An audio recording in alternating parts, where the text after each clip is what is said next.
30 വർഷത്തോളമായി HR പരിചയ സമ്പന്നതയാണ്. ഒരു CV കാണുമ്പോൾ നമുക്ക് ഇയാളെ വിളിക്കാം ഇന്റർവ്യൂവിന് എന്ന് തോന്നക്ക രീതിയിലുള്ള ഒരു CVയിൽ എന്തൊക്കെയാണ് വേണ്ടത്? ഇപ്പോൾ ഹെൽത്ത് കെയർ പ്രൊഫഷണൽസ് ആണെന്നുണ്ടെങ്കിൽ നമ്മുടെ ആദ്യമായിട്ട് ഒരു CVയിൽ ഫസ്റ്റ് നോക്കുന്നത് അവർക്ക് ഈ UAE വർക്ക് ചെയ്യാനുള്ള ലൈസൻസ് ഓർ എലിജിബിലിറ്റി ഉണ്ടോ എന്നുള്ളതാണ്.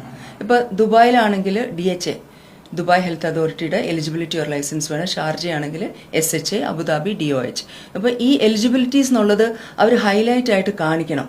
നമ്മൾ CVയിൽ ഇങ്ങനെ പേജ് മറിച്ച് നോക്കാൻ ഇടവരുത്തരുത്. ഫസ്റ്റ് തന്നെ നോക്കുമ്പോൾ അതായിരിക്കണം ഹൈലൈറ്റ്. പിന്നെ അവരുടെ ക്വാളിഫിക്കേഷൻസ്, മാസ്റ്റേഴ്സ് ഡിഗ്രി ഉണ്ടോ, അത് അറ്റസ്റ്റ് ചെയ്തിട്ടുണ്ടോ. പക്ഷേ ഇവർ UAE വരുന്നതിന് മുമ്പ് അവർ ഫസ്റ്റ് അറിയേണ്ട കാര്യം അവരുടെ പാസ്പോർട്ട് മിനിമം 6 months വാലിഡിറ്റി വേണം. നമ്മളിപ്പോൾ ഇവിടെ ലേബറോ വിസയോ എടുക്കണമെങ്കിൽ ഈ വാലിഡിറ്റി മസ്റ്റാണ്. പിന്നെ അതുപോലെ തന്നെ അറ്റസ്റ്റേഷൻസ്. ഒരുപാട് പേര് ഇന്റർവ്യൂവിന് വന്നിട്ട് ജോലി മിസ്സായി പോകുന്നുണ്ട്. കാരണം ഇവരിവിടെ വന്നതിന് ശേഷം അറ്റസ്റ്റേഷൻ കൊടുക്കുന്നത്. അപ്പോൾ അറ്റസ്റ്റേഷൻ എന്തായാലും ഒരു 2 weeks മിനിമം എടുക്കും. അപ്പോഴത്തേക്കും നമുക്ക് ചിലപ്പോൾ ഇമ്മീഡിയറ്റ് റിക്വയർമെന്റ് ആയിരിക്കും. അപ്പോൾ നമുക്ക് ഉടനെ തന്നെ അവരുടെ വിസ പ്രോസസ്സ് ചെയ്യാനോ അതല്ലെങ്കിൽ ബാക്കി കാര്യങ്ങൾ ചെയ്യാനോ പറ്റില്ല.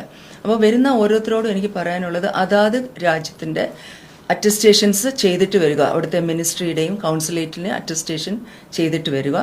ദുബായിൽ വന്ന ഉടനെ തന്നെ എംപ്ലോയ്മെന്റ് വിസ വേണം എന്നുള്ളവർ, അതായത് ലേബർ എടുത്ത് എംപ്ലോയ്മെന്റ് വിസ വേണം എന്നുള്ളവർ MOFA attestation, ministry of foreign അഫയേഴ്സിന്റെ അറ്റസ്റ്റേഷൻ ചെയ്ത് നിങ്ങളുടെ പാർട്ട് നിങ്ങൾ റെഡിയാക്കി വെക്കുക.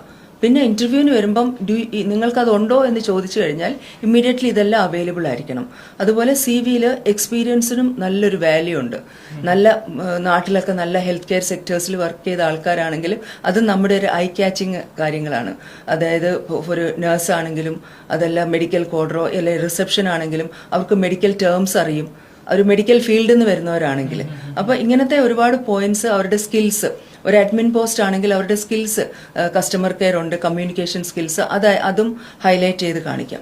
അബീർ അൽനൂർ പോളിക്ലിനിക് ദുബായിലും ഷാർജയിലുമായിട്ട് 11ഓളം ബ്രാഞ്ച്. ഏതൊരു സാധാരണക്കാരൻ വന്നാലും ചികിത്സ കിട്ടാതെ പോകരുത് എന്നാണ് MD നിയാസ് കണ്ണേത്തിന്റെ എന്താ പറയുക വിഷൻ അല്ലേ?